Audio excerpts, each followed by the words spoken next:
মাশাল্লাহ মাশাল্লাহ, দেখতে দারুণ লাগতেছে, একদম অপূর্ব, দেখে মন ভরে যাচ্ছে, তাই না? কি বন্ধুরা, গ্যারান্টি দিয়ে বলেছিলাম যে একটা কাবাবও ভাঙবে না। মাশাল্লাহ সবগুলো কাবাব একদম খুব সুন্দরভাবে ভাজা হয়েছে, দেখতে যেমন লোভনীয় হয়েছে, খেতেও দারুণ হয়েছে।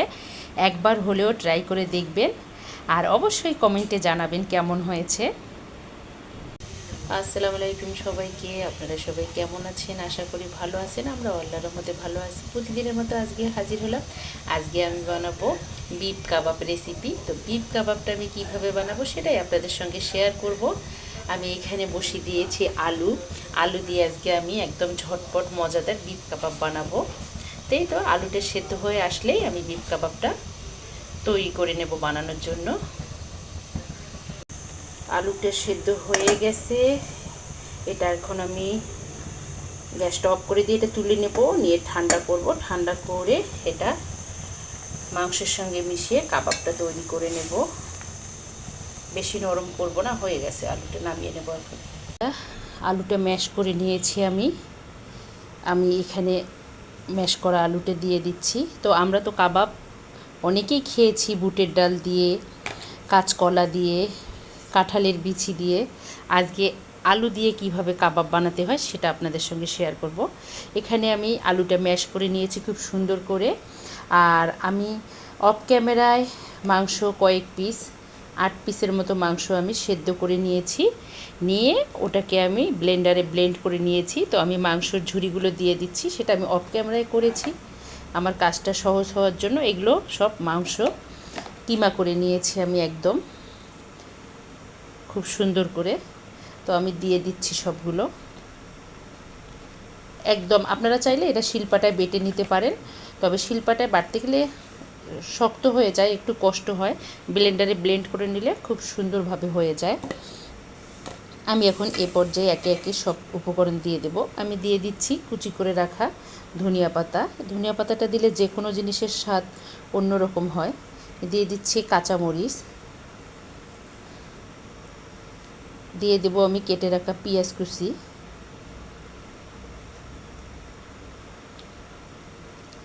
এ পর্যায়ে দিয়ে দেব আমি একটু লাল মরিচের গুঁড়া। আর আমি এই মাংসটা কিন্তু আগে সেদ্ধ করে নিয়েছিলাম 25 মিনিটের মতো, তারপর এটাকে আমি ব্লেন্ডারে একদম কিমা করে নিয়েছি, একদম মিহি করে নিয়েছি। এটা কিন্তু বিফ। আমি দিয়ে দিচ্ছি হালকা একটু হলুদ, দিয়ে দেব গরম মশলার গুঁড়া। আমি এখানে লবণ অ্যাড করব স্বাদ মতো, আপনারা আপনাদের স্বাদ মতো অ্যাড করতে পারেন। একটু দিয়ে দেব চিলি ফ্লেক্স, শুকনা মরিচের গুঁড়াটা দিয়ে দিচ্ছি, এটা বাসায় তৈরি করেছি আমি দিয়ে দেব এ পর্যায়ে একটু ধনিয়া গুঁড়া, রাঁধুনি ধনিয়া গুঁড়াটা দিয়ে দিচ্ছি। এখন আমি যেটা অ্যাড করব গোলমরিচের গুঁড়া কালোটা, এটা দিয়ে দিচ্ছি। সবশেষে যেটা আমি অ্যাড করব সেটা হলো কাবাব রাঁধুনি কাবাব মশলাটা। এখানে আমি দিয়েছি 1 টেবিল চামচের মতো। আমি এখন এখানে ডিম দিয়ে দেব। ডিম আমি 2টো নিয়েছি, আগে আমি একটা দেব, দিয়ে ভালো করে এটাকে মেখে নেব। যদি শক্ত হয় তাহলে আমি আরেকটা অ্যাড করব। ডিমটা দিয়ে দিয়েছি অফ ক্যামেরায়। এটাকে এখন আমি ভালো করে সবগুলো মশলা, আলু, মাংস, কিমা সব আমি একসঙ্গে ভালো করে একদম মেখে নেব। তো আমার মনে হচ্ছে একটা ডিম দিয়ে হয়ে যাবে। আর এই ডিমটা দেওয়ার কারণ হলো কাবাবটা ভেঙে যাবে না। যখন তেলে ভাজতে যাব এই ডিমটা কাবাবটাকে একদম টাইট করে রাখবে, ভেঙে যাওয়ার সম্ভাবনা থাকবে না। খুব সুন্দর একটা স্মেল আসতেছে নাকে। আমি এভাবে ভালো করে পুরোটাকে মিক্স করে নেব। এ পর্যায়ে দিয়ে দেব আমি একটু আদা রসুনের পেস্ট, হালকা অল্প, বেশি না। এখন আমি এটাকে আরেকটু ভালো করে মেখে নেব। অলরেডি টাইট হয়ে আসছে কাবাব বানানোর উপকরণটা, খুব সুন্দরভাবে হয়ে গেছে। আমি এখন একে একে কাবাবের শেপ দিয়ে নেব। আমি এখন কাবাবটা বানিয়ে নেব। আপনারা চাইলে আপনাদের পছন্দ মতো শেপ করে নিতে পারেন কাবাবের শেপটা। আমি এভাবে করে নিচ্ছি, বড় করে নিতে পারেন, ছোট করে নিতে পারেন।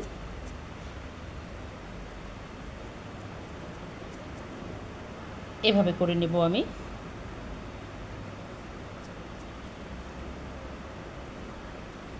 এই যে এই সাইজেরটা করে নিচ্ছি আমি, একে একে সবগুলো বানিয়ে নেব। আপনারা চাইলে হাতে একটু ঘি অথবা তেল মেখে নিতে পারেন।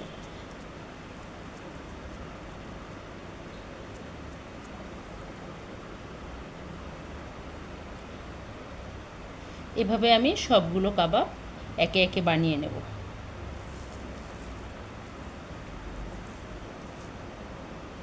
একে একে আমি সবগুলো কাবাব বানিয়ে নিয়েছি। আপনারা চাইলে এভাবে বানিয়ে নিয়ে একদম ডিপে রেখে দিতে পারেন, বক্সে করে যখন খাবেন গরম গরম ভেজে খাবেন। তবে আমার মনে হয় না ডিপে রাখা হবে, এটা এতটাই মজা খেতে, কেউ ডিপে রেখে খাবে আমার মনে হয় না, সাথে সাথে ভেজে খেয়ে নেবে। দারুণ লাগে খেতে বন্ধুরা, দারুণ। এখন আমি এগুলো ভেজে নেব। তো আমার অনেকগুলো হয়েছে, 8 পিস মাংস দিয়ে অনেকগুলো কাবাব হয়েছে। তো বন্ধুরা আমি এখানে অফ ক্যামেরায় তেল দিয়েছি, আমি এখন কাবাবগুলো ভেজে নেব। তেলটা অলমোস্ট গরম হয়ে আসছে। বিসমিল্লাহ।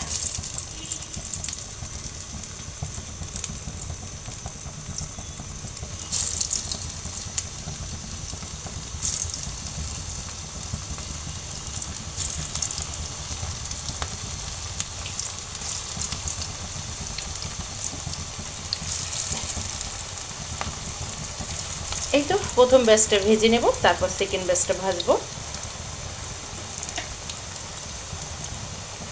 মাংসের সঙ্গে যেহেতু আলু আছে বন্ধুরা, এর জন্য একটু সাবধানে এপিট ওপিট করে ভেজে নিতে হবে।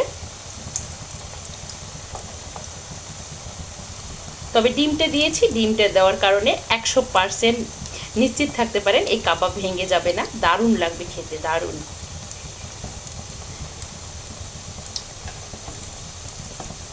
আমি এখন এপিট ওপিট করে ভেজে নেব, এভাবে সবগুলো এপিট ওপিট করে ভেজে নেব। আমি অপর পিঠে করে দিয়েছি, অপর পিঠ ভেজে নিচ্ছি। আর যেহেতু মাংসটা সেদ্ধ করা, আলুটাও সেদ্ধ করা, এর জন্য আপনারা ডুবো তেলেও ভাজতে পারেন, চাইলে অল্প তেলেও ভাজতে পারেন। তো কালারটা মাশাআল্লাহ খুব সুন্দর এসেছে। আমি এভাবেই ভেজে নেব। প্রথম ব্যাচটা ভাজা হয়ে গেছে, আমি এখন তুলে নেব। একদম স্টার কাবাবের সামনে দিয়ে গেলে যে কাবাবের একটা স্মেল এসে নাকে লাগে, সেরকম লাগতেছে, দেখতেও লোভনীয় হয়েছে। আর বন্ধুরা আমি আমার চ্যানেলে সবসময় পুষ্টিতে ভরপুর যে জিনিসগুলো, সেগুলো অল্প টাকায় যে জিনিসগুলো পাওয়া যায় সেগুলোই দেখানোর চেষ্টা করি, কারণ এখন দ্রব্যমূল্যের দাম যা বেড়ে গেছে।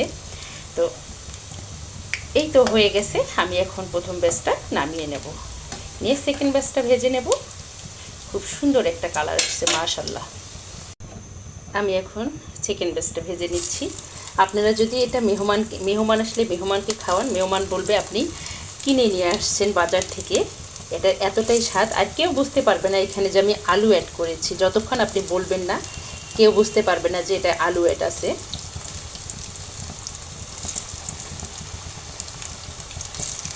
এই তো বাকিগুলো এখন ভেজে নেব।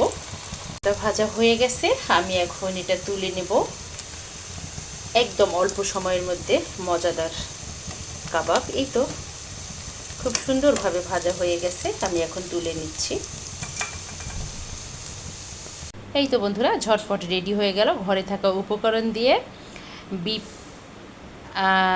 কাবাব রেসিপি।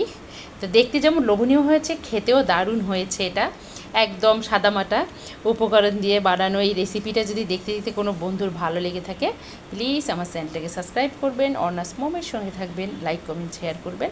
সকল বন্ধুদের জন্য শুভ কামনা, সবাই ভালো থাকবেন, সুস্থ থাকবেন, এই দোয়া করি। আমাদের জন্য দোয়া করবেন, আমরা যেন ভালো থাকি, সুস্থ থাকি। আবার কোনো নতুন ভিডিওতে দেখা হবে, কথা হবে। আজকে এ পর্যন্ত, আল্লাহ হাফেজ, আসসালামু আলাইকুম।